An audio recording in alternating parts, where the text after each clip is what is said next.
கர்த்தருடைய வார்த்தை கேட்கலாம்.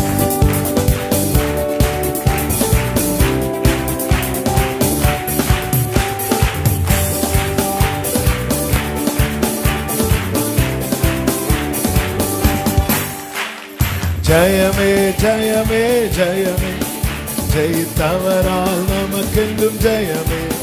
இயேசு நாமத்தாலே என்றும் ஜெயமே, இனி தோல்வி நமக்கில்லை. ஜெயமே ஜெயமே ஜெயமே ஜெயமே, ஜெயித்தவரால் நமக்கென்றும் ஜெயமே. இயேசு நாமத்தாலே என்றும் ஜெயமே, இனி தோல்வி நமக்கில்லை. ஜெயமே. வெள்ளம் போல சத்துரு வந்தாலும் ஆவியானவர் கொடியேற்றுவார்.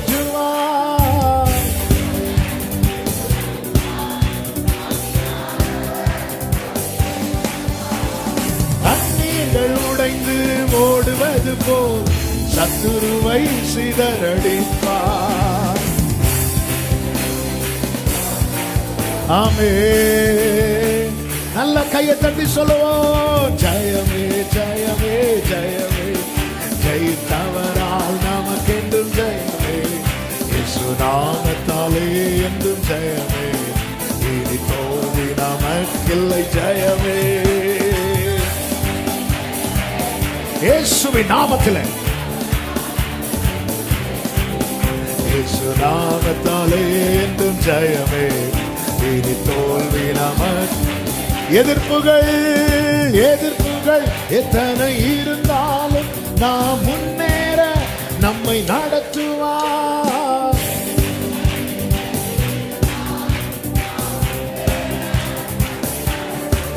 ஓ, யுத்தத்தில் வல்லவர் பார்த்துக் கொள்வார், ஜெயத்தை நமக்கு தருவார்.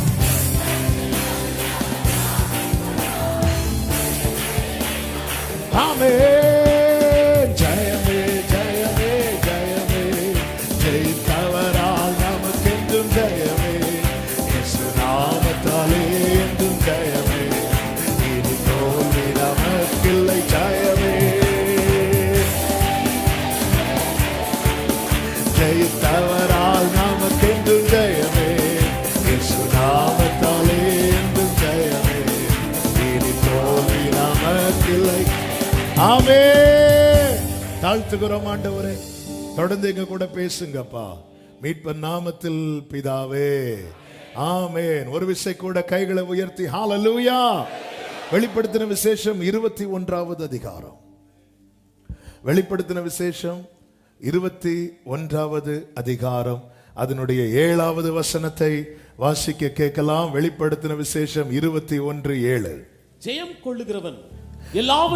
கொள்ளுகிறவன் எல்லாவற்றையும் சுதந்தரித்துக் கொள்ளுவான். நான் அவன் தேவனாயிருப்பேன், அவன் என் குமாரனாய் இருப்பான். ஜெயம் கொள்ளுகிறவன் எல்லாவற்றையும் சுதந்தரித்துக் கொள்வான். ஆரம்பத்திலிருந்தே நான் தேவனாய் இருப்பேன், அவன் எனக்கு பிள்ளையா இருப்பான், நான் தேவனாய் இருப்பேன், இப்படி சொல்லி சொல்லி சொல்லி சொல்லி வந்துட்டு கடைசியில எங்க வந்து முடிக்கிறார் பாருங்க. ஜெயிக்கிறவனுக்கு நான் தேவனாய் இருப்பேன். ஜெயிக்கிறவன் என் பிள்ளையா இருப்பான். கடைசியில எங்க போய் நிக்கிறார் பாருங்க. ஜெயம் கொள்ளுகிறவன் அவனும், நான் அவனுக்கு தேவனா இருப்பேன். அதன் அர்த்தம் என்ன? பரலோகத்தில் ஜெயிக்கிறவர்களுக்கு மட்டும்தான் இடம். சபையில சேர்ந்தவர்களுக்கெல்லாம் பரலோகத்தில் இடம் உண்டா? ஜெயிக்கிறவர்களுக்கு. இந்த செய்தி இன்னைக்கு முடியுமான்னு தெரியல, கொஞ்சம் நல்ல கவனமா கேட்கணும். இந்த பூமியில நான் எதிர்பார்த்த எந்த நன்மை எனக்கு கிடைக்காம போனாலும் அது எனக்கு லாஸ் கிடையாது. ஆனால் இந்த பூமியில எல்லாமே எனக்கு கிடைச்சு பரலோகத்தை நான் மிஸ் பண்ணிட்டேன்னா என் வாழ்க்கையில் அதுதான் இழப்பு. இழப்புங்கிறது அதுதான் இழப்பு, வேற எதுவுமே இழப்பு கிடையாது. ஏன்னா எதையுமே நம்ம கொண்டு வரல இழக்கிறதுக்கு. எதையுமே நம்ம கொண்டு வரல. என்ன நம்ம இழந்தோம்? எல்லாமே ஆன் த வேல ஆட் ஆனது தானே. அதனால தானே யோபு சொன்னார், நான் நிர்வாணியா என் தாயின் வயிற்றில் இருந்து வந்தேன், நிர்வாணியாய் திரும்புகிறேன். வளர வளர கர்த்தர் எல்லா உறவுகளாகட்டும் உடைமைகளாகட்டும் எதுவாகட்டும், இந்த பூமியிலே வாழ்வதற்கு நமக்கு என்ன தேவை? உறவுகள் தேவை, உடைமைகள் தேவை, அதெல்லாம் வருது. ஆனால் இது எதையுமே நம்ம கொண்டு போக போறது கிடையாது. உண்மையில இழப்பு என்பது என்ன தெரியுமா? இழப்பு என்பது என்ன தெரியுமா? அந்த வாசல் எனக்கு அடைக்கப்படுவது. இங்க நான் அப்பா பிள்ளை உறவு பாராட்டிட்டு அங்க இல்லைன்னு வரும்போது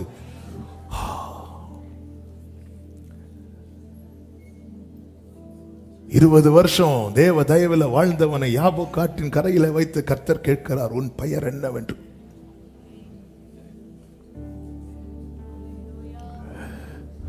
கர்த்தாவே கர்த்தாவே என்று வாசலுக்கு வெளியே நின்று கத்துகிற கூட்டத்தை பார்த்து கர்த்தர் சொல்லுகிறார், நான் எனக்கு உங்களை தெரியாது அப்படிங்கிறார். எனக்கு உங்களை தெரியாது, அக்கிரம செய்கைக்காரரே. அப்போ அவ்வளோ அவங்க என்னெல்லாம் செஞ்சாங்கன்னு அவருக்கு தெரியுது. அப்போ அந்த இடத்துல அவர் என்ன செய்கிறார் தெரியுமா? பர்பஸா மறக்கிறார். இந்த பூமியில் நமக்கு கொடுக்கப்பட்ட வாக்குத்தத்தம், இஸ்ரவேலே நீ என்னால். ஆனா இந்த இடத்துல எனவேதான் ஒரு தேவ பிள்ளை ரொம்ப கவனிக்கணும். நமக்கு நியமித்த ஓட்டத்தை நோக்கி ட்ராக்ல நிக்கிறேனா, டெய்லி பார்க்கணும். ட்ராக்ல நிக்கிறேனா எங்க? கடந்த நாள்ல நம்முடைய தேசத்திலிருந்து ஒரு சகோதரி ஒலிம்பிக்ல போனாங்க. அந்த மல்யுத்த ரெஸ்லிங்ல அவங்க செமிஃபைனல்ஸ் ஜெயித்து அடுத்து ஃபைனலுக்கு போகணும். ஒரு 100 கிராம் வெயிட்ல கோடிச்சு. அதுக்கு பின்னாடி அது இதுன்னு அதில் நமக்கு அது நம்ம டாபிக் கிடையாது. பட் அங்குள்ள ரூலை அவங்க ஃபாலோ பண்ணி ஒரு 100 கிராம் 100 கிராம்னா எவ்வளோங்க இருக்கும்? நம்ம ட்ரெஸ்ஸை தூக்கி போட்டாலே 1/2 கிலோ வரும் இல்லை? 100 கிராம் 100 கிராம் கூடின ஒரே காரணத்துக்காக தகுதி நீக்கம் செய்யப்பட்டார்கள். அவங்க தோத்திருந்தா கூட வெள்ளி கிடைச்சிருக்கும், சில்வர் கிடைச்சிருக்கும். ஒரு ஃபைனல் வரைக்கும் போய், அது ஃபர்ஸ்ட் ரவுண்ட்ல தோத்தா கூட பிரச்சனை இல்லை, ஃபைனல்ல நமக்கு ஒரு ஃபைனல் இருக்கு. இழப்பு என்பது என்ன தெரியுமா? அது இல்லாம போறது. இன்னைக்கு உள்ள செய்தி கவனிக்கணும்.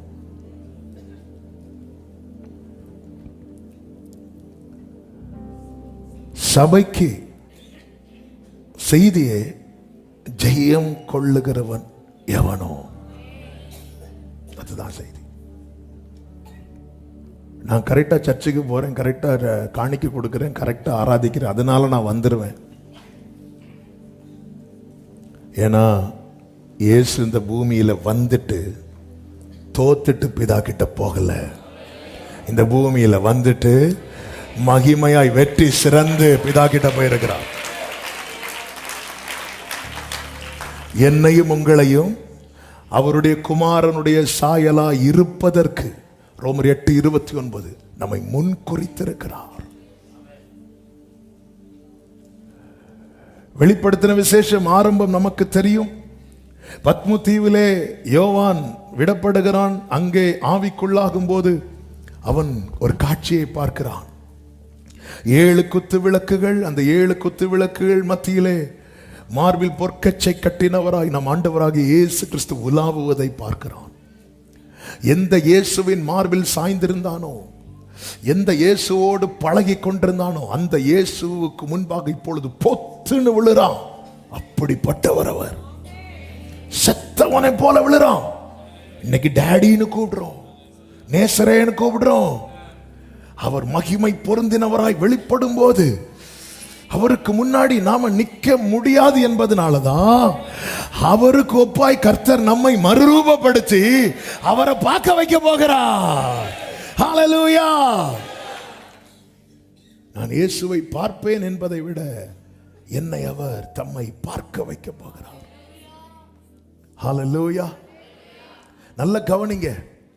அப்ப 7 குத்து விளக்குகள் 7 சபைகள் என்று சொல்லப்பட்டிருக்கிறது. அப்படி சொல்லிவிட்டு ஒவ்வொரு சபைக்கும் ஒவ்வொரு காரியத்தை சொல்லி எச்சரிக்கிறார்.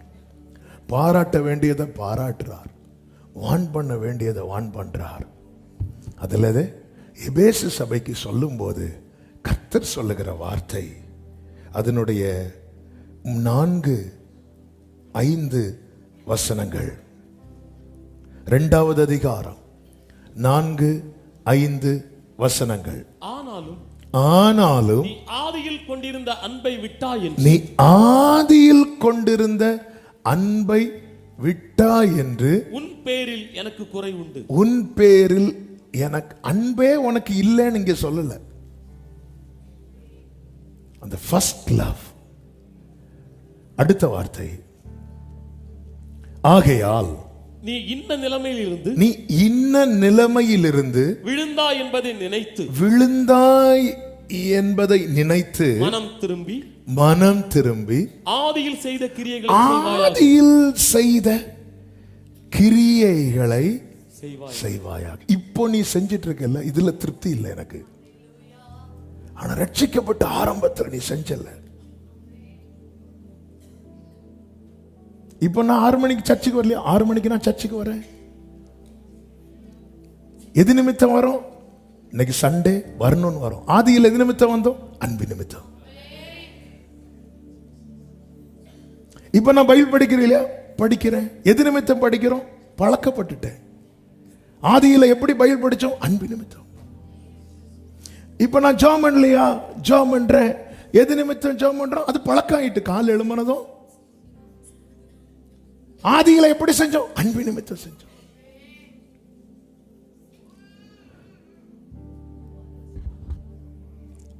ஆதியில் செய்த கிரியை. இது ஆண்டவர் சும்மா அப்படி வருத்தப்பட்டு சொல்றதுக்கு இல்ல, அடுத்து சொல்றாரு பாருங்க. இல்லாவிட்டால், இதுதான் இல்லாவிட்டால் நான் சீக்கிரமாய் உன்னிடத்தில் வந்து நீ மனம் திரும்பாத பட்சம். மனம் திரும்புதல் என்பது முதல்ல தேவை சபைக்கு வெளியே இருக்கிறவங்களுக்கு அல்ல, சபைக்கு உள்ள இருக்கிறவங்களுக்கு. இங்க மனம் திரும்புதல் கர்த்தர் என்ன சொல்ல? நீ பாவம் பண்றேன்னு சொன்னாரா? நீ வேசிகளிடத்தில் உன் ஆஸ்தியை செலவழிக்கிறாய்ன்னு சொன்னாரா? எங்க? அதாவது வந்து கடைசியில் அந்த மைன்யூட்டா டியூன் பண்ற இடத்துல நிற்கிறார். சபை அப்படி டியூன் பண்றார்.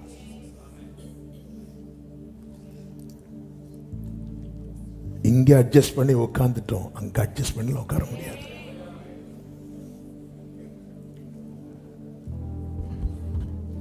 நீ கிரியே செய்யலன்னு சொல்லல, நீ அன்பே வைக்கலன்னு சொல்லல. ஆதியில்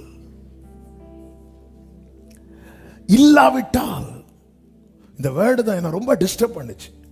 ரொம்ப நம்ம அடிக்கடி படிக்கிற வசனங்கள். ஆனாலும் என்ன சொல்றார் அப்படின்னா, இந்த வேர்டை நடுக்கத்தோடு சொல்லுகிறேன். நான் சீக்கிரமாய் உன்னிடத்தில் வந்து நீ மனம் திரும்பாத பட்சத்தில் உன் விளக்கு தண்டை அதனிடத்திலிருந்து, எதனிடத்திலிருந்து?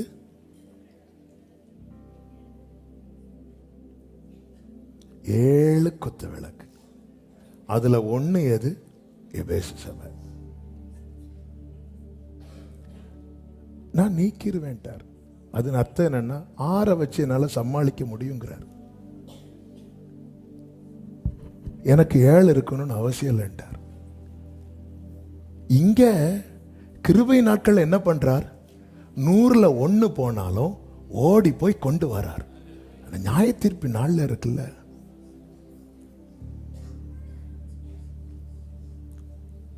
கிருபை நாட்கள்ல 100ல் 1 போச்சு.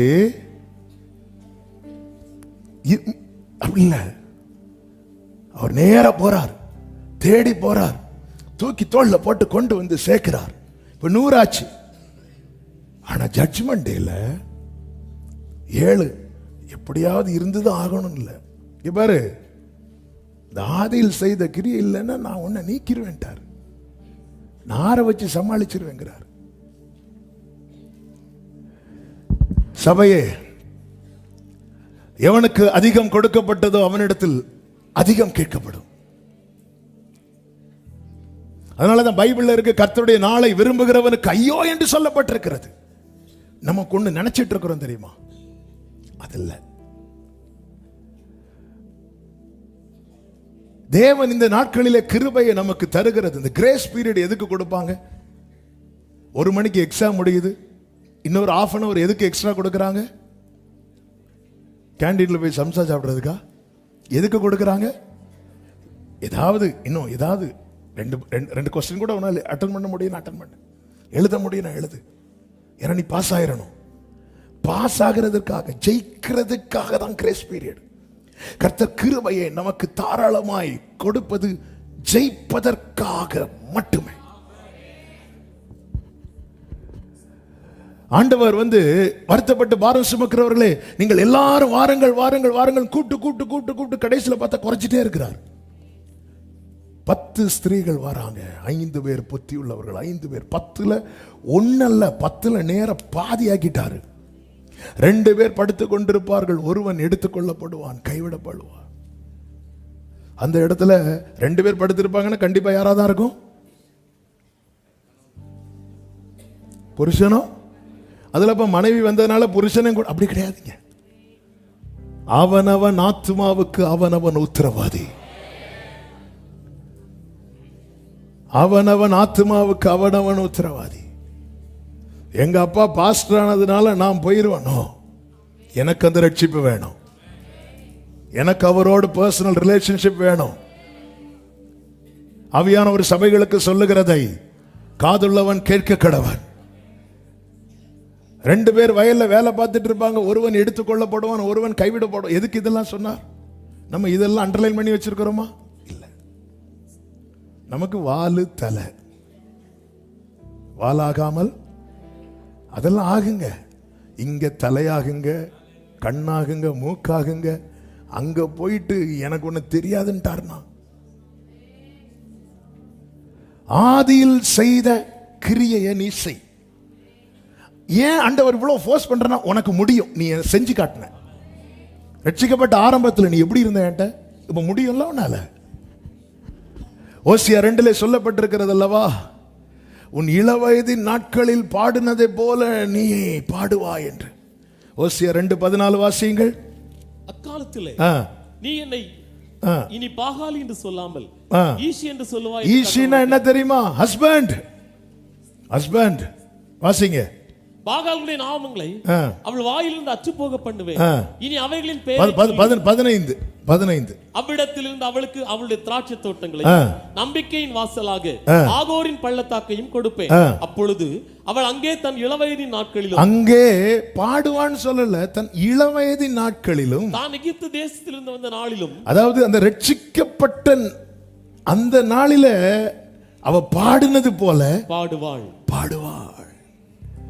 அன்னைக்கு அவ மனசுல வேற எதுவுமே இல்ல. கர்த்தருடைய அந்த மீட்பர், அவர் தான் ஹீரோ. அந்த ஹீரோ மட்டும் தான் அவர் மனசுல இருந்துச்சு. ஹீரோ வந்துட்டாரு. அப்படிதான் நாங்க இருந்தோம். பாவ பிடியில இனி வாய்ப்பே இல்லை, மீட்புக்கு சான்ஸ் இல்லை என்று இருக்கும்போது கத்தினோம், கதறினோம். அவர் வந்து கிருபையாய் சேற்றில் வீழ்ந்த என்னை அவர் தூக்கி எடுத்தார். நாற்றமெல்லாம் நீக்கி கொண்டு மாற்றினார். ஆனந்தம் கொள்ளு உயிருள்ள நாள் வரையில். அல்லேலூயா, ஆனந்தம் கொள்ளு. ஆமென்.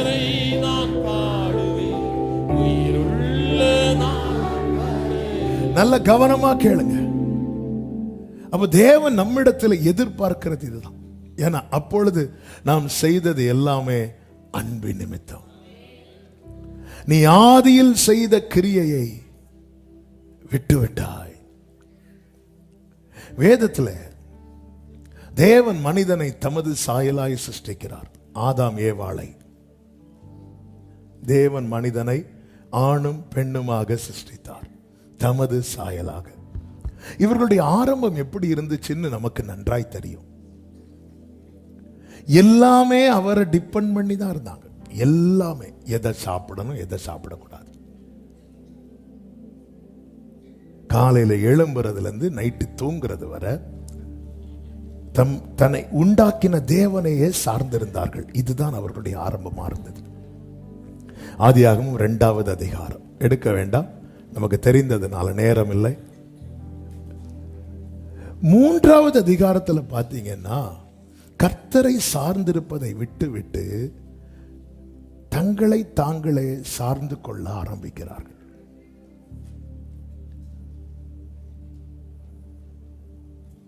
இதுவரைக்கும் ஃபுல் அது கர்த்தரை சார்ந்திருந்ததுனால அந்த பழம் அங்கே இருந்துச்சு. எந்த பழம்?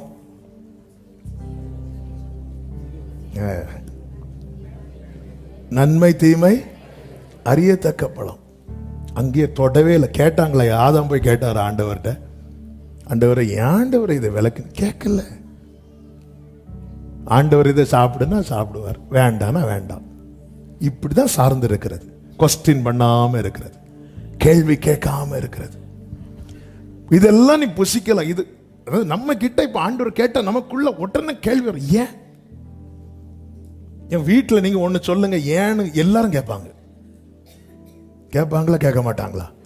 கேட்பாங்க. திடீர்னு வந்து போய் உங்க மனைவிட்ட போய் ஆண்டவர் நான் ரொம்ப நேசிக்கிறான்னு சொல்லி பாருங்க, ஆமின்னு சொல்ல மாட்டாங்க. ஏன் கேட்பாங்க.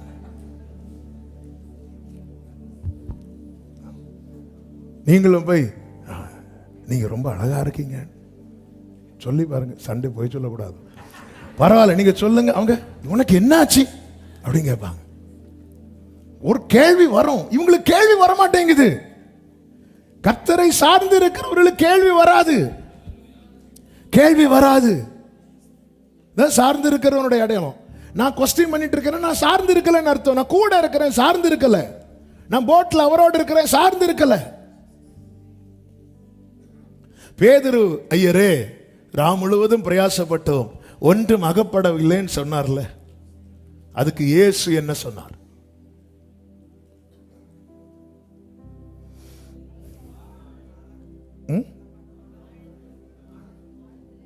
கொஞ்சம் கூட சத்தமா கேட்கல. இயேசு ஒண்ணுமே சொல்லல.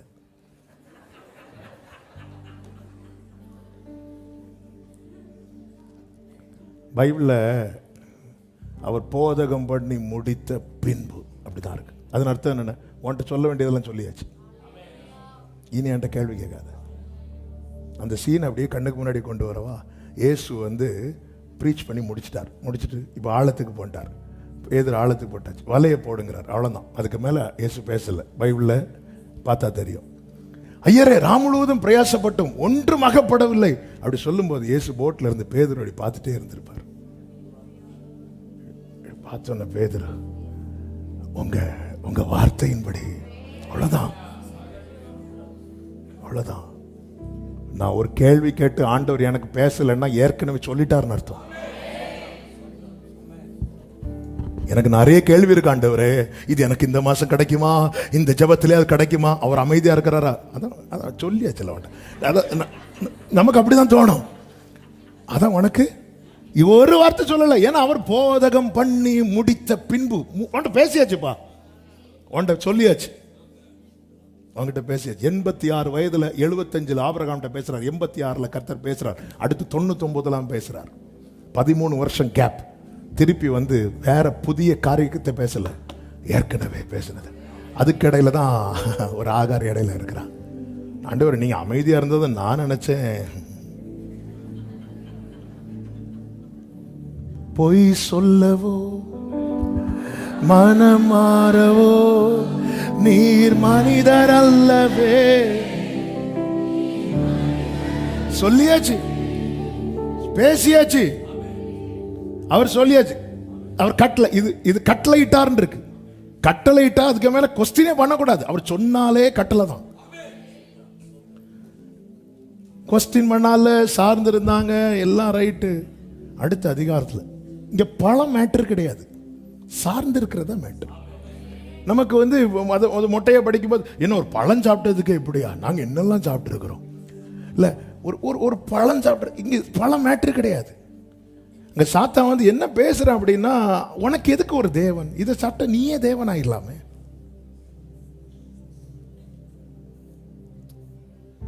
கிறிஸ்டியன் லைஃப்ங்கிறது இண்டிபெண்டன்ட் லைஃப் கிடையாது. ஏன் இஷ்டம், ஏன் வழி, அது நீ என்ன வெள்ளை வெள்ளையும் போட்டுட்டு எனக்கு தோன்றபடி தான் நான் இருப்பேன் வாழ்வேன்னா அது இல்லை. கிறிஸ்டியன் லைஃப்ங்கிறது டிபெண்டன்ட் லைஃப், சார்ந்து இருக்கிற லைஃப். என் நேசர் இயேசுவின் மேல் சாய்ந்து, வனாந்திரத்திலிருந்து தன் நேசர் மேல் சாய்ந்து கொண்டு வருகிற இவள் யார்? அவதான் மேன்மையானவள். வனாந்திரத்தில் தன் நேசர் மேல் சார்ந்து கொண்டு வர, சார்ந்து இருக்கிறாங்க. கொஸ்டினே பண்ணல, இதெல்லாம் புசிக்கலாம், இது புசிக்க கூடாது. பிசாசானவன் வந்து தலை போடுறது வரைக்கும் அந்த பழம் அங்கே தான் இருக்கு. இன்னும் சொல்லணும்னா, இவங்க அந்த பழத்தை இதுவரை ஏறிட்டு கூட பார்க்கல. ஏன்னா அது தங்களுக்குரியது அல்ல. இச்சை என்பது என்ன தெரியுமா? நமக்குரியது அல்லாதவைகள் மேல நமக்கு ஒரு ஆசை வரும் தெரியுமா? அதுதான் இச்சை. நமக்குரியவைகள் மேல் வருகிற ஆசை என்பது அது இச்சை ஆகாது. காரணம், அது நமக்குரியவைகள். நமக்குரியவைகள் அல்லாதவைகள் மேல ஒரு ஆசை வருது பாருங்க, அது இச்சை. பக்கத்து வீட்டு தென்னை மரத்தில் இருக்கிற தேங்காய் மேல ஒரு ஆசை வரும் பாருங்க, அது இச்சை. தேங்காய் தானே, தலையில விழுந்துறான். இதெல்லாம் தப்பா, இதெல்லாம் உனக்குரியதா? அது உனக்குரியதா? இல்ல. இச்சை கற்பந்தரித்து பாவத்தை பிறப்பிக்கும், பாவம் மரணத்தை பிறப்பிக்கும். ஆரம்பம் இவங்களுக்கு ரொம்ப நல்லா இருந்த, ஆதியில் செய்த கிரியை வேண்டானா வேண்டாம், இல்லைன்னா இல்ல, இப்படிதாங்க இருக்கணும். ஈசாக்கு மோரியா மலையிலிருந்து ஓடி போறதுக்கு எவ்வளவு ஒரு விசாலம் இருந்துச்சு தெரியுமா? நேர போறார். ஈசாக்கு ஒரு 20+ வயசு இருக்கும், 20+. மலைக்கு மேல போகும்போது விறக தூக்கி தலையில வச்சாச்சு. தலையில வச்சதுதான், அப்பா என்னப்பா பலின்னு சொல்றீங்க, ஆட்டுக்குட்டி எங்கப்பா, கர்த்தர் பார்த்து கொள்வார் அப்படி சொல்லிட்டு கூட்டிட்டு போயாச்சு. ஈசாக்கும் போறாரு. சரி, ஏன்னா அப்பாவுடைய ஃபெய்த் வந்து பையனுக்கு தெரியும். ஏன்னா இவனுடைய பிறப்பை கண்டிப்பா சொல்லியிருப்பாங்க. மகனே, அந்த இஸ்மவேலை துரத்தும் போது கூட சொல்லியிருப்பாங்க. அப்பா அண்ணனை ஏன்பா துரத்துறீங்க? கொஞ்சம் அவசரப்பட்டதுப்பா. சாரால் சொல்லியிருப்பாங்க, உங்க அப்பாவுக்கு அவசரம். அப்புறம் சொல்லியிருப்பாரு, அவ இப்படிதான் சொல்லுவா, நான் சும்மா இருந்தேன், என் காதை வந்து கடிச்சு. நீ உனக்கு வாக்குத்தத்தம் கொடுத்தார். வாக்குத்தத்தம், சாரால் உங்க அம்மாவுடைய கற்பம் வந்து செத்தது, ஆனா அதுக்குள்ள நீ எப்படி உயிரோடு இருந்த தெரியுமா? வார்த்தை வைத்தார். இந்த வார்த்தையின் விசேஷம் என்ன தெரியுமாங்க? ஆமே, அது கல்லறைக்குள்ள வைத்தாலும் 3வது நாள்ல வெளியே வரும்.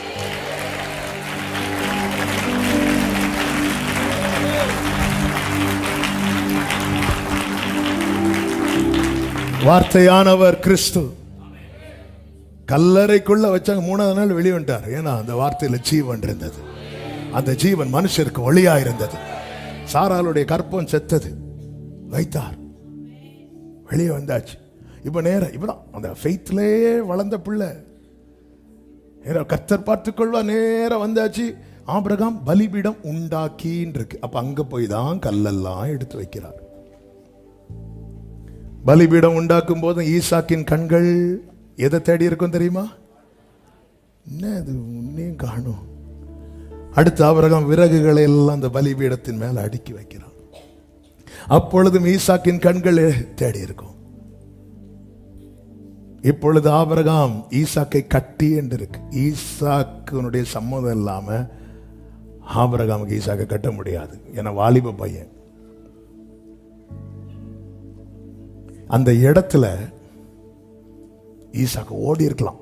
எவ்வளவு சான்ஸ் இருக்கு. ஒரு ரூமுக்குள்ளனா கூட ஓகே, ஆபிரகாம் ரூமுக்குள்ள போய் கதவை பூட்டி கொண்டு இல்ல, ஒரு மலை மேல எந்த பக்கம் காலு தட்டி விழுந்தாலே கீழே வந்து லேண்ட் ஆயிடலாம். ஈசாக்கு நிக்கிறான், கத்தி முனையில ஒரு கொஸ்டின் பண்ணலாங்க.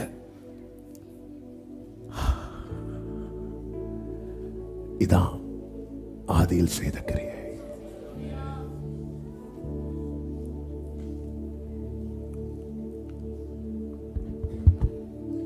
ஆபிரகாமின் நேசகுமாரன் ஈசாக்கு அப்பா சொன்னதை செய்ய கொஸ்டின் பண்ணாம ஒப்பு கொடுத்தது போல பிதாவின் நேசகுமாரனாகிய இயேசு இந்த பூமியில வந்தார். ஈசாக்கு விறகை தன்மேல் வைத்துக் கொண்டு சுமந்தான். இயேசு சிலுவையை தன்மேல் போட்டுக் கொண்டு சுமந்தார். Glory. ஓடி இருக்கலாம், எஸ்கேப் ஆயிருக்கலாம், மறைந்து போயிருக்கலாம். இயேசுக்கு நிறைய இடத்துல இயேசு மறைந்து போனார். இயேசுவை பிடிக்க வரும்போது மறைந்து போயிருக்கலாம். இல்ல, என்னை தகர்த்தீடா தாதனிஷ்டமெங்கில், என்னை தகர்த்தீடா தாதனிஷ்டமெங்கில், தன்ஹீதமென்னில் சம்பூர்ணமாகட்டே, தன்ஹீதமென்னில் சம்பூர்ணமாகட்டே. என் தெய்வமே നിന്നിഷ്ടം ചെയ്യുവാൻ വന്നിടുന്നേ ഞാൻ ഇന്നു മോദമായി. എൻ്റെ ഇഷ്ടം ഒന്നും വേണ്ട പ്രിയനേ, നിന്റെ ഇഷ്ടം എന്നിൽ പൂർണ്ണമാക്കണേ. நான் பாட்டு இந்த சர்மன் எடுக்கும்போது நைட் இந்த பாட்டு தான் மைண்ட்ல வந்து, എൻ്റെ കഷ്ടങ്ങൾ ദൈവം തരുന്നതാ, എന്റെ പ്രാണനെ ഞാൻ ധാന്യമാക്കും. എന്നെ തകർത്തിടാ, என்ன உடைக்கிறது தான், என்ன தகர்க்கிறது தான் உங்க சித்தம்னா, தன்ஹீதம் என்னில், அந்த சித்தம் என்கிட்ட பூரணமா நிறைவேறட்டும். இதுதான் ஆதியில செய்த கிரியை. அந்த ரட்சிப்பின் ஆரம்பத்துல நம்ம ஆண்டவருக்கு என்னவோ செய்வோம், அப்படிதான் இருந்தோம். ஓடி இருக்கலாமே ஈசாக்குக்கு,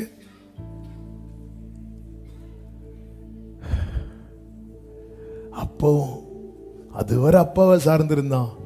இப்போ அப்பா என்ன கட்ட போறாருன்னு தெரிஞ்சதும் தட்டல்ல, கட்டுங்கப்பா, கொஞ்சம் கூட டைட்டா கட்டுங்கப்பா. அந்த பலிபீடத்துல ஈசாக்கை தூக்கி, என்னை தகர்த்தீடா. ஏன் ஆண்டவரே, நான் உங்களை அவ்வளோ நம்புறேன் ஆண்டவரே. என் தேவனை என் தேவனை ஏன் என்னை கைவிட்டீர் என்று சொன்ன நேசகுமாரன் தன் ஜீவனை அவர் கையில தான் கொடுக்கிறார், அவர் கையில தான் கொடுக்கிறார். பிதாவே உம் கையில் என் ஆவியை ஒப்பு கொடுக்கிறேன். Thank you Holy Spirit. Hallelujah. இப்படி இருந்தவங்க இப்பொழுது சுயத்தை சார்ந்து கொள்ள ஆரம்பிக்கிறார்கள். நான் எது சாப்பிடணும் எது சாப்பிடக்கூடாதுன்னு அவர் என்ன தீர்மானிக்கிறது? எனக்கு பிடிச்சதை நான் சாப்பிடுவேன், எனக்கு பிடிச்ச வாழ்க்கையை நான் வாழ்வேன். இந்த லைஃபுக்குள்ள போயிட்டாங்க. இதற்கு காரணம் என்ன தெரியுமா? அந்நிய சத்தத்துக்கு செவி கொடுக்கிறது. எப்படிப்பட்டவர்களும் இயேசுவினிடத்தில் வரலாம், ஆனா இயேசுவினிடத்தில் வந்தவர்கள் இப்படிதான் வாழ வேண்டும் என்று கர்த்தர் ஒரு பாதையை நியமித்திருக்கிறார். எப்படி யாரா இருந்தாலும், எப்பேற்பட்ட பாவிக்கும் இயேசுவினிடத்தில் மன்னிப்பு உண்டு. ஆனா இயேசுவினிடத்தில் வந்த பிறகு எப்படியும் வாழலான்னு கிடையாது. எனவேதான் பேதுருவை கொண்டு ஆவியானவர் எழுதும் போது 2 பேதுரு 1வது அதிகாரம் அதனுடைய 2வது அதிகாரத்தின் 1வது வசனத்தை வாசியுங்கள். கள்ள தீர்க்கதரிசிகளும் கள்ள தீர்க்கதரிசிகளும் இருந்தார்கள் என்றால் முந்தின வசனத்திலே சொல்லப்பட்டிருக்கிறது. 1 கடைசியில தீர்க்க தரிசனமானது ஒரு காலத்திலும் மனுஷருடைய சித்தத்தினாலே உண்டாகவில்லை, தேவனுடைய பரிசுத்த மனுஷர்கள் பரிசுத்த ஆவியினாலே ஏவப்பட்டு பேசினார்கள். அப்படி சொல்லிட்டு அங்க முடிக்கல. அடுத்து சொல்றாரு, கள்ள தீர்க்கதரிசிகளும். எப்பவுமே நல்ல தீர்க்கதரிசிங்க இருந்தா கள்ள தீர்க்கதரிசிகளும் இருப்பார்கள். பணத்துல நல்ல நோட்டு இருந்தா இது மட்டும் கோரஸா சொல்லுங்க. கள்ள நோட்டும் இருக்கும். 100 ரூபாய்க்கு கள்ள நோட்டை அடிச்சாங்க, 150 ரூபாய்க்கு அடிக்கல. ஏன் 150 ரூபாய்க்கு அடிக்கல தெரியுமா? அடிக்க 100க்கு அடிச்சு 500க்கு அடிச்சாங்க, 1000க்கு அடிச்சாங்க, 150 ரூபாய்க்கு அடிக்கல.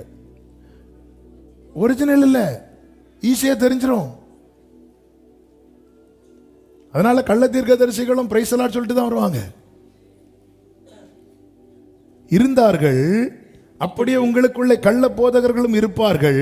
அவர்கள் கேட்டுக்கு ஏதுவான, இந்த வார்த்தை, அவர்கள் கேட்டுக்கு ஏதுவாக வேத புரட்டுகளை தந்திரமாய் நுழைய பண்ணி தங்களை கிரயத்துக்கு கொண்ட ஆண்டவரை மறுதலித்து. இங்கேதான் நம்ம மறுதலிக்கிறதுனா என்ன நினைச்சிட்டு இருக்கோம் தெரியுமா? நம்ம கிட்ட யாராவது கேட்பாங்க, நீயும் அவரோடு இருந்தவர்களில் ஒருவன் தானே? உடனே நம்ம சொல்லுவோம், இல்லை இல்லை, எனக்கு அவரை யாருண்டே தெரியும், இப்படி சொல்லுவோம் நினைச்சிட்டு இருக்கிறோம். மறுதலிக்கிறதுனா என்ன தெரியுமா? அவரை அல்லாமல் ஆலோசனை பண்ணி. என் வாழ்க்கையில நான் அவரை இன்வால்வ் பண்ணாம இருக்கிறேன் தெரியுமா? அங்கதான் நான் இயேசுவை மறுதலிக்கிறேன்.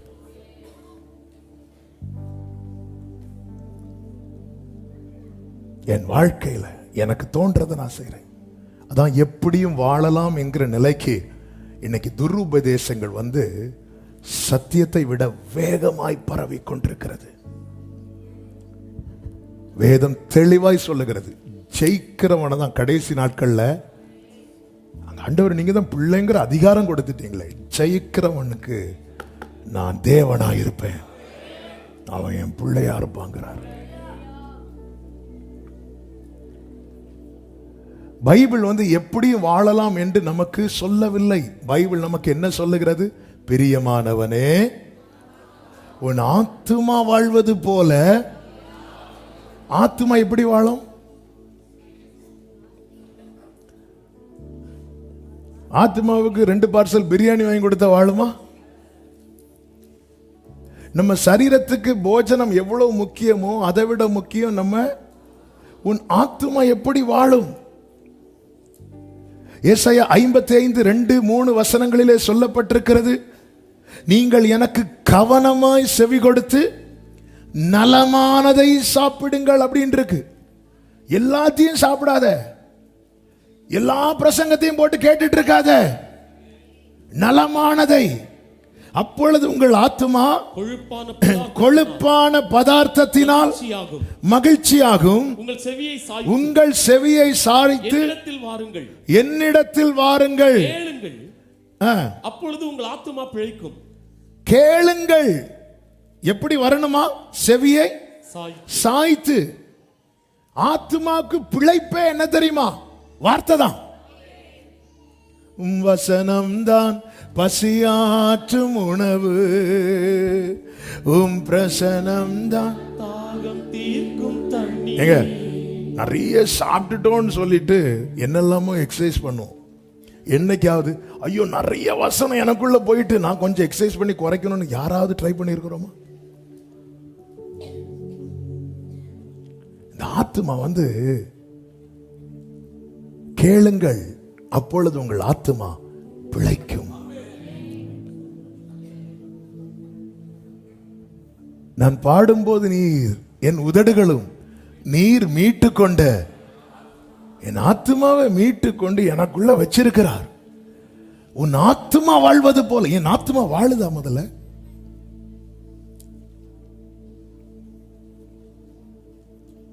வேதம் சொல்லுகிறது, சங்கீதம் 138:3, நான் கூப்பிட்ட நாளில எனக்கு மறு உத்தரவு அருளினீர், என் ஆத்துமாவிலே பலன் தந்து.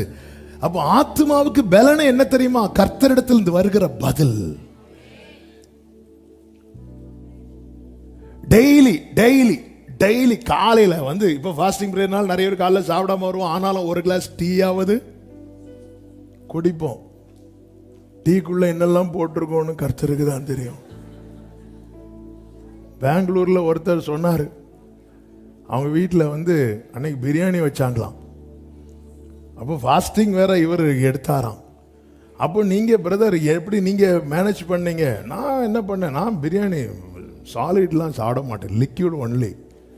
அதனால என்ன பண்ணுங்க, பிரியாணி எல்லாம் மிக்சியில் போட்டு அடிச்சு தண்ணியா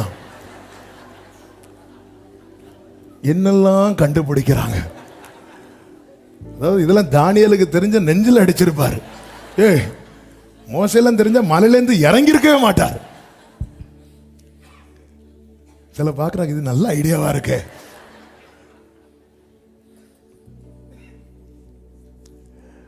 நம்ம பாருங்க, நம்ம எவ்வளவு முக்கியத்துவம். தன் சொந்த மாம்சத்தை பகைத்தவன் ஒருவனும் இல்லையே. என்ன வாழ்க்கைன்னு சொல்லி வாழ்க்கை வெறுத்து போற வழியில 2 பப்ஸ் வாங்கிட்டு போவோம். இதுதானே உண்மை. என்ன இது வாழ்க்கை? இப்படியெல்லாம் வாழ்வதற்கு அண்ணா ஒரு டீ போடுங்க, சுகர் கொஞ்சம் கம்மியா. என்ன முக்கியத்துவம் கொடுக்கிறோம்? இந்த ஆத்மா வாழுதா? ஆத்மா வாழுதா?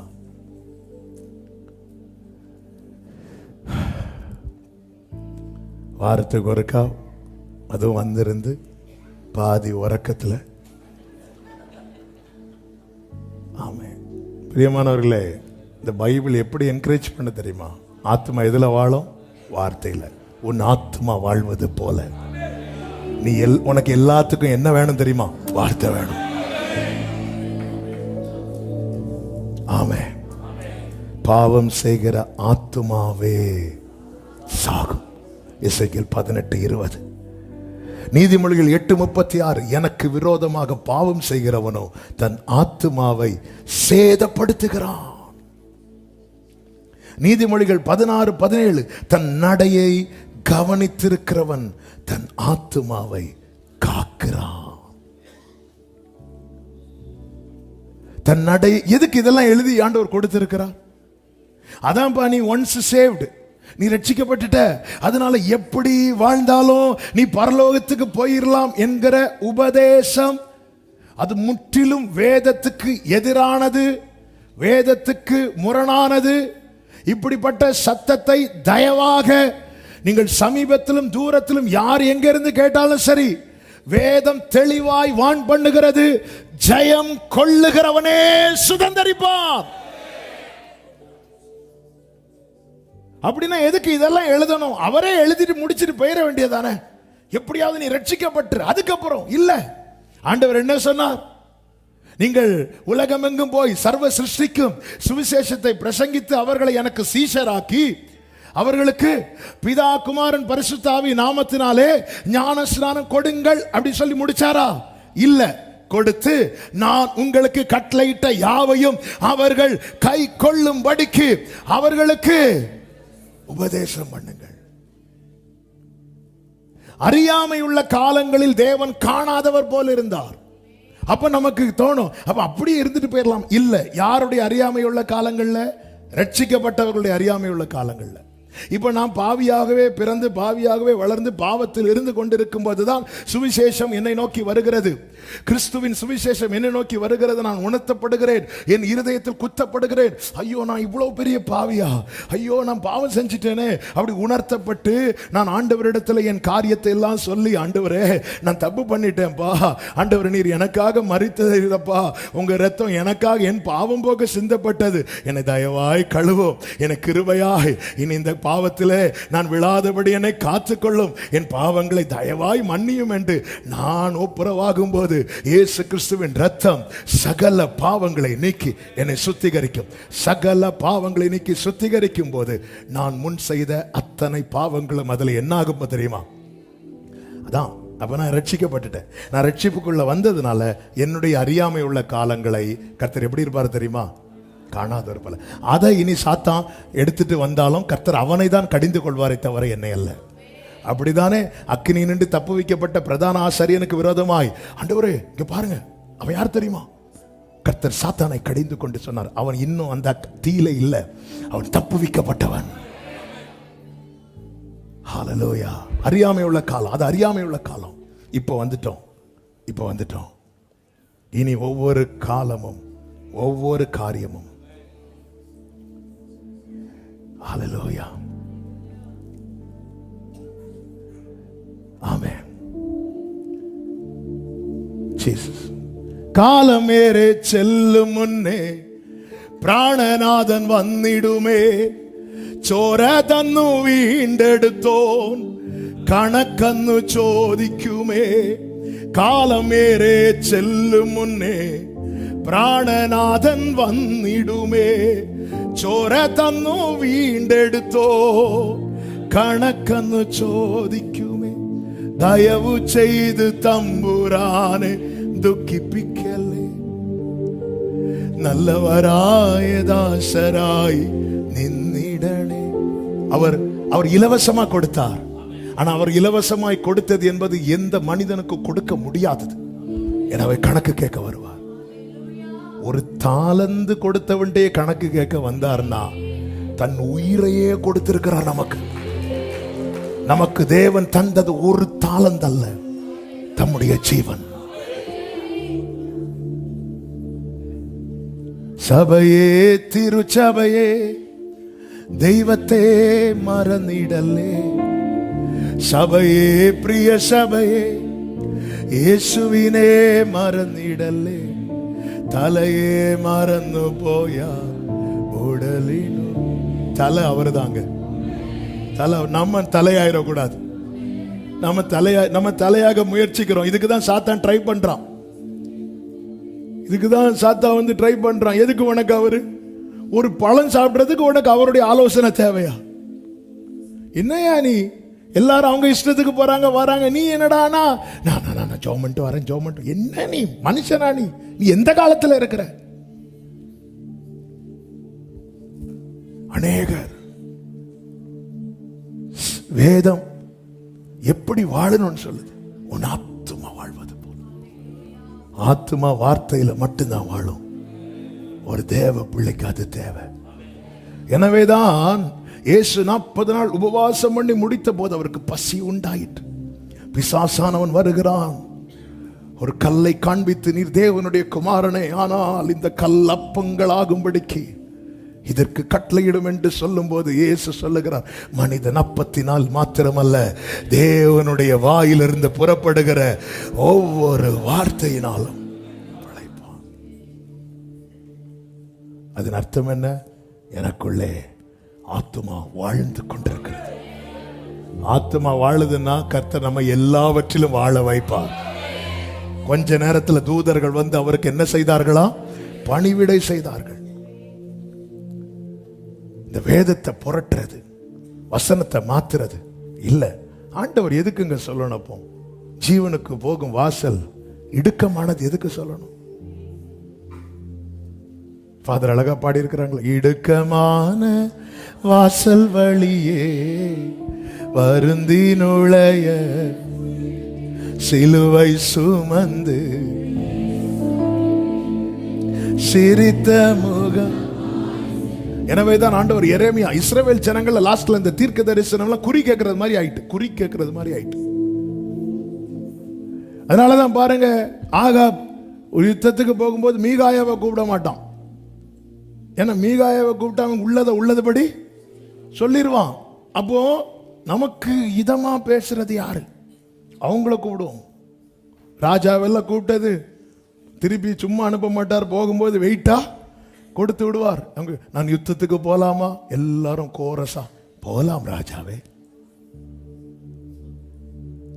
ஆண்டவர் தீர்க்கதரிசியை கொண்டு சொல்லுகிறார் எரேமியா 23:30, ஆகையால் இதோ ஒவ்வொருவராய் தன் தன் அயலாரிடத்தில் என் வார்த்தையை திருட்டுத்தனமா எடுக்கிற தீர்க்கதரிசிகளுக்கு நான் விரோதி. அவங்க என்ன தீர்க்க தரிசனம் சொன்னாங்க, அது முந்தின நாள் கேட்டுட்டு அடுத்த நாள் இங்க வந்துட்டு கர்த்தர் சொல்லுகிறார். அங்கெல்லாம் இப்படிதான் நடந்துச்சு. அந்த காலத்திலே நடந்தனா இந்த காலம்.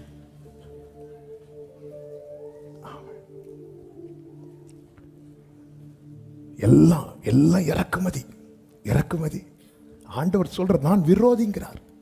31 சொல்றார், இதோ தங்கள் நாவின் சொல்லையே வழங்கி அதை உரைத்தார் என்று சொல்லுகிற தீர்க்கதரிசிகளுக்கு நான் விரோதி என்று கர்த்தர் சொல்லுகிறார். 32வது வசனம், இதோ பொய் சொப்பனங்களை தீர்க்க தரிசனமாய் சொல்லி அவைகளை விவரித்து என் ஜனத்தை தங்கள் பொய்களினாலும் தங்கள் வீம்புகளினாலும் மோசம் போக்குகிறவர்களுக்கு நான் விரோதி.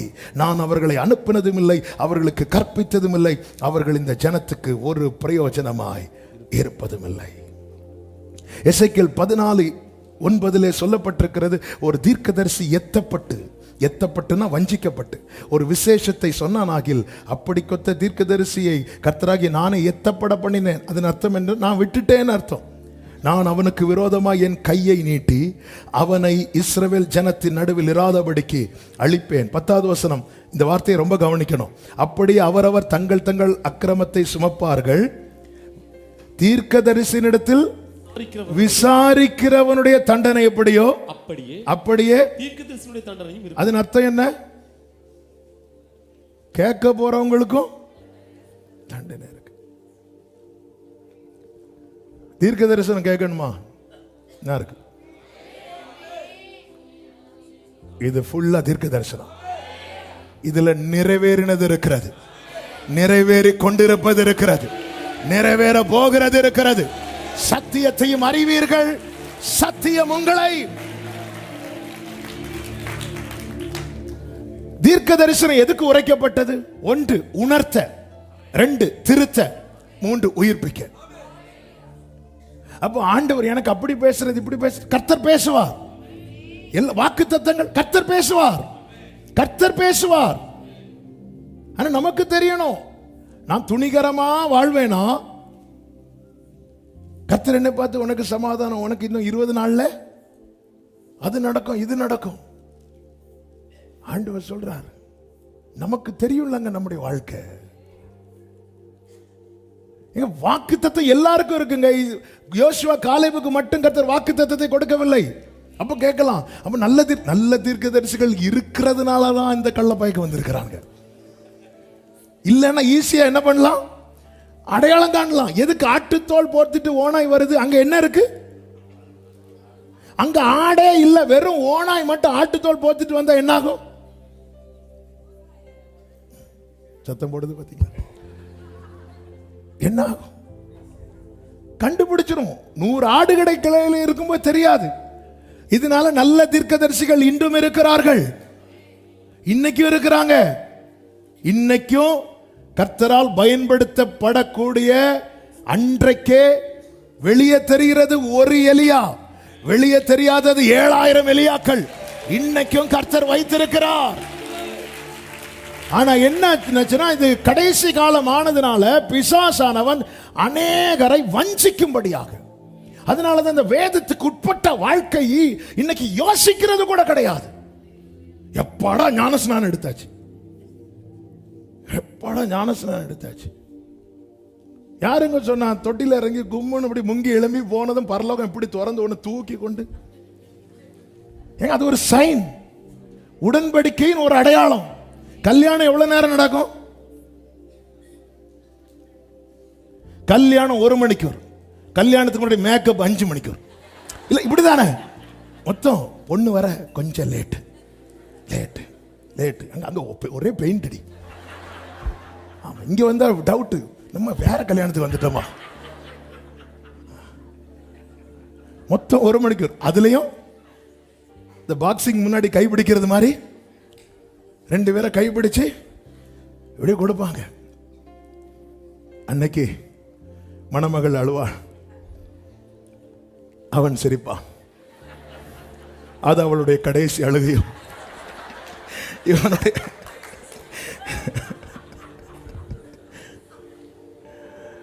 இல்ல, கைப்பிடிச்சாச்சு கைப்பிடிச்சாச்சு கைப்பிடிச்சாச்சு கைப்பிடிச்சாச்சு. அன்னைக்கு கைப்பிடிச்சிட்டு தான் போவாங்க, கைப்பிடிச்சிட்டு தான் போவாங்க. சாப்பிடுறதும் கைப்பிடிச்சிட்டு தான் சாப்பிடுவாங்க. கொஞ்ச நாள் தாண்டா தெரியும், நீ அடுத்த பஸ்ஸுக்கு வா. அதெல்லாம் ஒரு சைன் இல்ல, மேரேஜுக்கு நம்ம இது பண்றதுல ஒரு சின்ன அடையாளம். அதே போல ஞானஸ்நானம் என்பது அது ஒரு அடையாளமாய் வைக்கப்பட்டிருக்கிறது. நம்ம என்ன தண்ணியில முங்குறது, இங்க எழும்புறது பரலோகத்துல. நம்ம நினைப்பே அப்படிதான், இங்க முங்குனா இனி எங்க தான் எழும்பணும்? எங்க நான் இப்ப உடன்படிக்கைக்கு உட்பட்டாச்சு. கிறிஸ்துவுக்குள் இருந்தால் அவன் புது சிருஷ்டி. புது சிருஷ்டினால என்ன தெரியுமா? பழையன ஒளிந்தன. இனி நான் அல்ல, இயேசுவே என்னில் வாழ்கிற. இதுதான் இதுதான் இதுதான் இதுதான். ஏன்பா எல்லாரும் அவங்க அவங்க துள்ளுறாங்க, எனக்கு அப்படி துள்ள முடியாது. அவங்க ஆடுறாங்க, எனக்கு அப்படி ஆட முடியாது. அவங்க அங்க போறாங்க, அப்படி போக முடியாது. அவங்க தியேட்டருக்கு போறாங்க, அப்படிலாம் போக முடியாது. போக முடியாது. எந்த காலத்திலையா நீ வாழ்க? பிழைக்க தெரியாதவன், என்ஜாய் பண்ண தெரியாதவன், வாழ தெரியாதவன் 1000 சொல்லுங்க. இந்த பூமியில எனக்கு எதுவும் இழப்பு கிடையாது, நஷ்டம் கிடையாது. ஆனா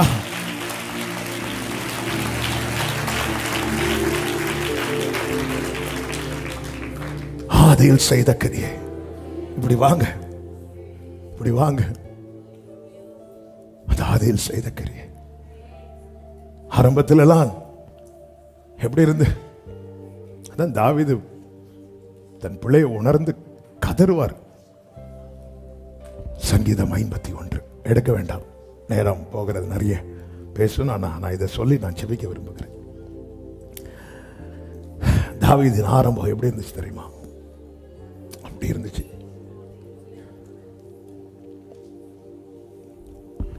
யுத்தம்னு வந்தா முன்னாடி நிற்கிறான். இஸ்ரவேலின் தேவனுடைய சேனை நிந்திக்கப்படுறத தாங்காம அவனே முன்னாடி போறான். சவுல்ட்ட போய் சொல்ற, நீங்க யாரும் வருத்தப்படாதீங்க, நான் போற ஃப்ரண்ட் லைன்ல நிக்கிறான். இதுதான் தாவீதின் ஆரம்பம். காடு, வனாந்திரம், மலை, குகை இங்க இருக்கும் போதெல்லாம் அந்தி சந்தி மத்தியான வேளைகள்னாலே தாவீது தியானம் பண்ணி மெடிடேட் பண்ணி ஜெபம் பண்ணுவார், மெடிடேட் பண்ணி ஜெபம் பண்ணுவார். இதான் தாவீதின் ஆரம்பம். நீ பட்டயத்தோடும் கேடயத்தோடும் ஈட்டியோடும் பட்டயத்தோடு வருகிறாய், நானோ நீ நிந்தித்த சேனைகளின் கர்த்தருடைய நாமத்தில் வருக. இதுதான் பலன். ஆனா அதே தாவீது பின் நாட்களில் கர்த்தர் அவனை பிளஸ் பண்ணி அவனுக்கு ஒரு நல்ல வீடு கொடுக்கிறார். 2 சாமுவேல் 11வது அதிகாரம் 1வது வசனத்திலே சொல்லப்பட்டிருக்கிறது, மறு வருஷம் ராஜாக்கள் யுத்தத்திற்கு புறப்படும் காலம் வந்தபோது தாவீது யோவாபையும் அவனோட கூட தன் சேவகரையும் அம்மோன் புத்திரரையும் அழிக்கவும் ராப்பாவை முற்றுகை போடவும் அனுப்பினான். ஒரு காலத்துல யுத்தம்னு வந்தா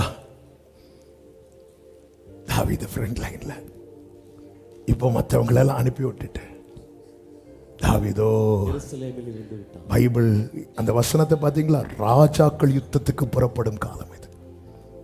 அங்க தாவீதே, நான் ஒன்னு எனக்கு நான் அல்லவா உன்னை ராஜாவை வச்சேன், நீ எல்லாம் ஃப்ரெண்ட்ல போய் நிக்கணும். என்ன தாவீது, வசதி வந்துட்டோ? உனக்கு ஒரு காலத்துல வனாந்திரம் கொகை காடுன்னு இருக்கும்போது எல்லா உத்தரவாத்தையும் நீ எடுத்துட்டு இருந்த. யாருக்காவது பிரச்சனைன்னா நீ முழங்கால் போடுவ, நீ உபவாசம் இருப்ப. எல்லாம் இப்போ வசதி வந்துட்டோம் தாவீது, நீங்க பாங்க. ஆரம்பத்தில் அதான் ஆதி செய்த கிரியை. ஆதியில தாவீது அந்தி சந்தி மத்தியான வேலைன்னா ஈவினிங் டைமும் அவன் மெடிடேட் பண்ணி முறையிடுவான். ஆனா இங்க அடுத்த வசனத்துல நீங்க கவனிச்சீங்கன்னா தெரியும், ஈவினிங் டைம்ல பத்சேபாள் குளிக்க போனா.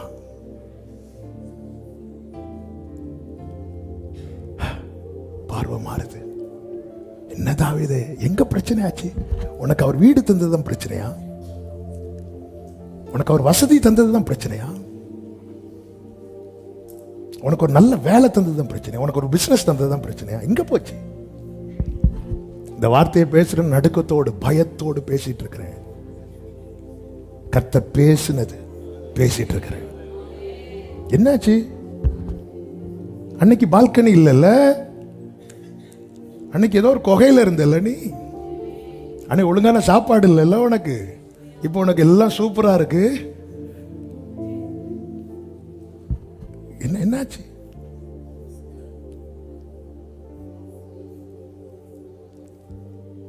மனம் திரும்ப.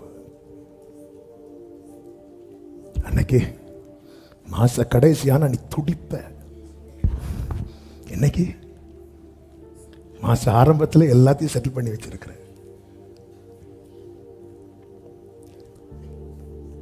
நான் தானே தாவீது உனக்கு கூட்டு வீடு கொடுத்தேன், அந்த வீட்டில் இருந்து பாவம் பண்றிய தாவீது, நீயா கேட்ட என் வீடு? உன் நிலைமைக்கு நீ வீடு கேட்கிற நிலைமையிலே இருந்த. நான் தானே என் தாசனுக்கு நான் வீட்டை கட்டுவேன்.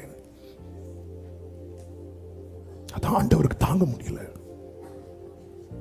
நான் தானே கட்டினேன் உனக்கு வீடு, நான் தானே உனக்கு பால்கனியெல்லாம் வச்சு வீடு கொடுத்தேன், நீ அதுல இருந்துட்டு என்ன பார்ப்பேன்னு பார்த்தேன். என் பிள்ளை பாவம் காட்டுல இருந்து பார்க்கறான், வனாந்திரத்துல இருந்து பார்க்கறான், குகையில இருந்து பார்க்கறேன். என் பிள்ளைக்கு நான் நல்ல ஒரு வீடு கொடுத்தா அதுல இருந்து பார்ப்பான்னு பார்த்தா, நீ அதுல இருந்து என்னடா பார்த்துட்டு இருக்கிற?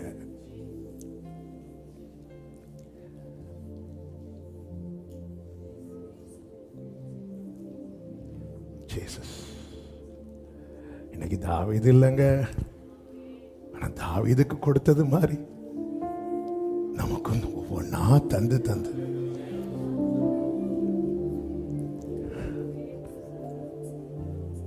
இன்னைக்கு நம்ம கையில என்ன இருக்கோ அது அவர் தந்ததுதாங்க. என்னாச்சு தாவீது? ஆண்டவருக்கு தாங்க முடியல. ஒரு காலத்துல பட்டயத்தை ஈட்டிய நம்பாத தாவீது இப்பொழுது யோவாபை கூப்பிட்டு சொல்றான், எவ்வளவு பேர் இருக்காங்கன்னு எண்ணு. யோவாபுக்கு ஷாக் ஆயிட்டு, இதை விட இன்னும் நிறைய ஆண்டவர் தரும். ஏன்னா இதுவரை தாவீது தன்னோடு இருக்கிறவர்கள் டிபெண்ட் பண்ணியே இல்லை.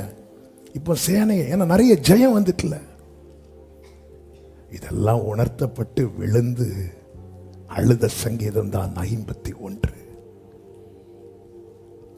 தாவீது தன் பிள்ளைகளை உணர்ந்தான், எழும்பிட்டான்.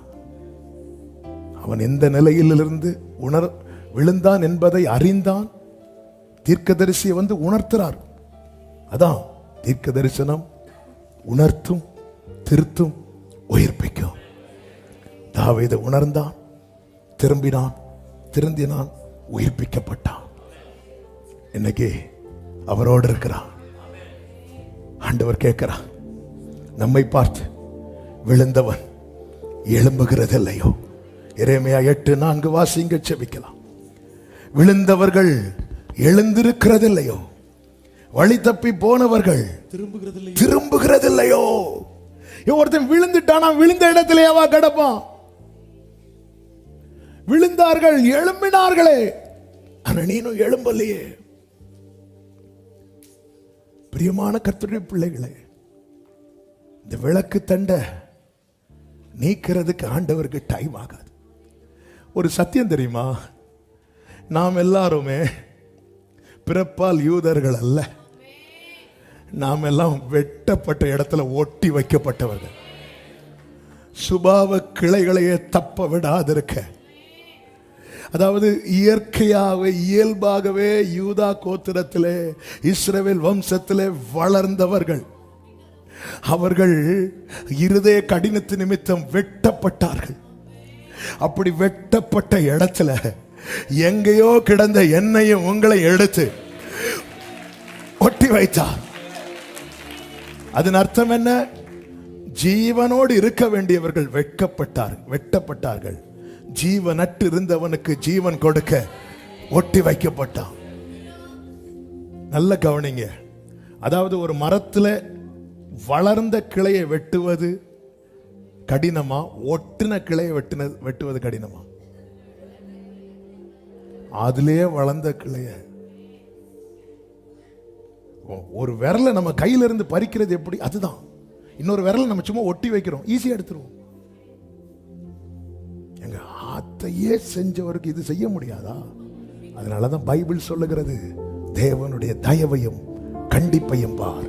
விழுந்தவர்களிடத்திலே கண்டிப்பையும், உன்னிடத்திலே தயவையும் காண்பித்திருக்கிறார். எதுக்கு தயவு காண்பிக்கப்படுகிறது? தேவ தயவு நீ குணப்படும்படி உன்னை ஏவுகிறது. ஜெயம் கொள்ளுகிறவன் எல்லாவற்றையும் சுதந்தரிப்பான். ஆவியானவர் சபைகளுக்கு சொல்லுகிறதை காதுள்ளவன் கேட்க கடவன். கண்களை மூடி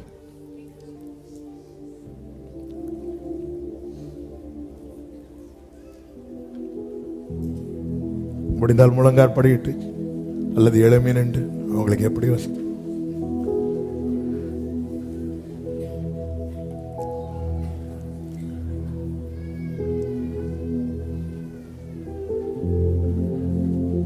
திரும்ப வீழாது காரும் இயேசு.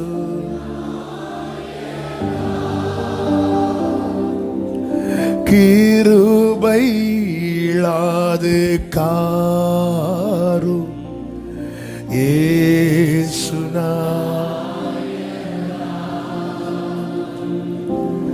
திரும்ப வீழாது பாரும் இயேசு நாயகா.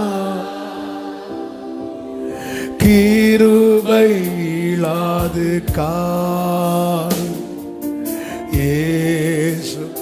அப்படி ரெண்டு கைகளை உயர்த்தி இயேசு நாயகா, இயேசு இயேசு நாயகா. கிருபை இழாது, கிருபை இழந்துடக்கூடாதுப்பா. அந்த அரணான பட்டணத்தில் என்னை உமக்கு தந்தேன், என்னை உமக்கு தந்தேன் இயேசு நாயகா. சொல்லுங்க, இனி நான் அல்ல நீரே, இனி நான் அல்ல நீரே இயேசு. சத்தமா இயேசு நாயகா, இயேசு நாயகா.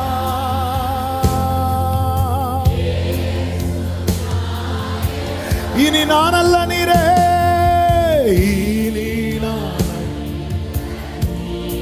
உடரமக்ரோலமம்ரேதனரா. மாம்ச கிரியை போக்கும், மாம்ச கிரியை போக்கும் இயேசு நாயகா. கேளுங்க, குழந்தை உள்ளமாக்கும் அப்பா அந்த புது சிருஷ்டி இயேசு நாயகா, இயேசு நாயகா, இயேசு. ஒரமம் ரேமம் லோத்தனரோ. ஆமென்.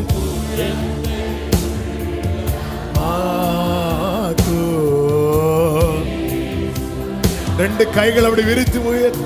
திரும்ப விழாது பாரும், திரும்ப விழுந்துடக்கூடாது, இனிய விழுந்துடக்கூடாதுப்பா. அந்த ஆதியில் செய்த கிரியை கிருபை இழந்துடக்கூடாது, கிருபை இழாது இயேசு நாயகா.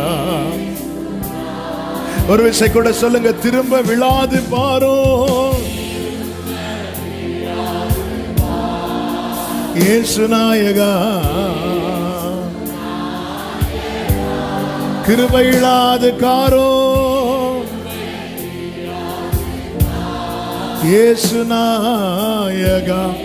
இருதயத்தில் அந்த நாமத்தை சொல்லி கூப்பிடு சபையே, இயேசு நாயகா. ஆமென்.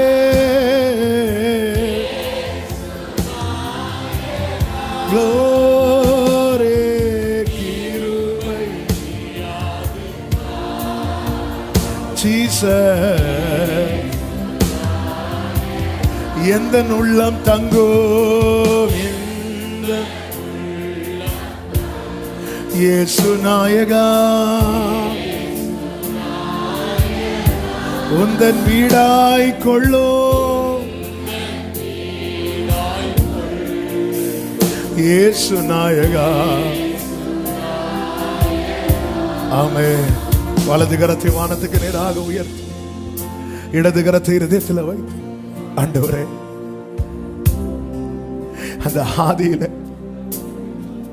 அந்த ஆதி அன்பு, அன்னைக்கெல்லாம் நமக்கு அலாரம் தேவையே கிடையாது. எனக்குள்ள இருக்கிற ஆவியால் அதிகாலையில அன்னைக்கு அவர் எழுப்பும் போது நம்ம எதிர்க்கவும் இல்லை, பின்வாங்கவும் இல்லை. அதுதான் கர்த்தர் எதிர்பார்க்கிறார், அதுதான் கர்த்தர் கேட்கிறார். I love you Jesus, I love you Jesus. அன்னைக்கு நீ என்ன பார்த்து நாயகர்னு சொன்ன, அவருக்கு அது கேட்க அவ்வளவு பிடிக்கும். அன்னைக்கு நீ என்ன பார்த்து நாயகர். ஆண்டவரே, அப்பா ஐ லவ் யூ. கிருபை தார், கிருபை தார், கிருபை தார். என் சித்தம் இல்ல, உங்க சித்தம். உங்க சித்தம் என் வாழ்க்கையில நடக்க வேண்டியது. உங்க சித்தம் மட்டும்தான், உங்க சித்தம் மட்டும்தான். நான் அங்க வந்து என்ன அங்க உங்க பக்கத்துல வச்சு என் பிள்ளைன்னு நீங்க சொல்றத கேட்க விரும்புறேன். அங்க என்ன கூப்பிட்டு பக்கத்துல வச்சு இது என் பிள்ளை அப்படின்னு இங்க சொல்றத நான் கேட்க விரும்புறேன்ப்பா, கேட்க விரும்புறேன்ப்பா. உம் சித்தம் போ என்னை என்றும் தற்பரனே. உம் சித்தம் போல், உம் சித்தம் போல் தற்பரனே. அர்ப்பணிப்போடு என் சித்தமோ, என் சித்தமோ, ஆமென். என் பிரியனே ஜீசஸ், என் சித்தமோ.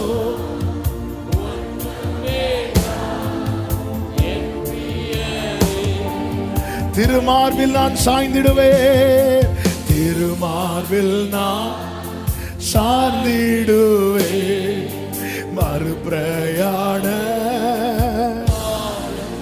ஆமென். திருமார்பில் நான் க்ளோரி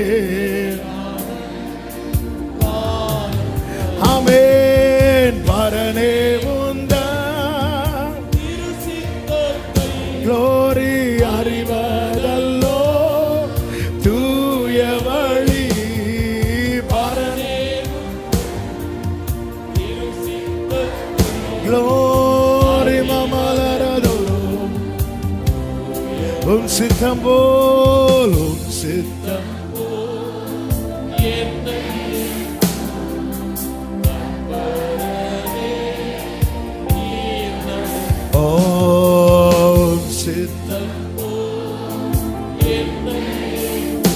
ஹல்லேலூயா.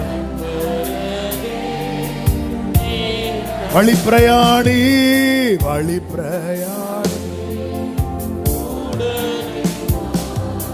வழி தவறா நடந்திடுவே. வழி தவறிடக்கூடாது.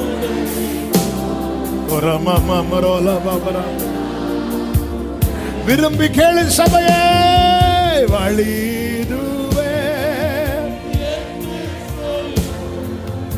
இனியாகிதோ.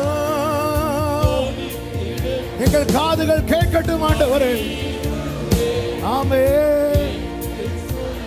Jesus glory. உம் சித்தம் தற்பரனே. உம் சித்தம் போ.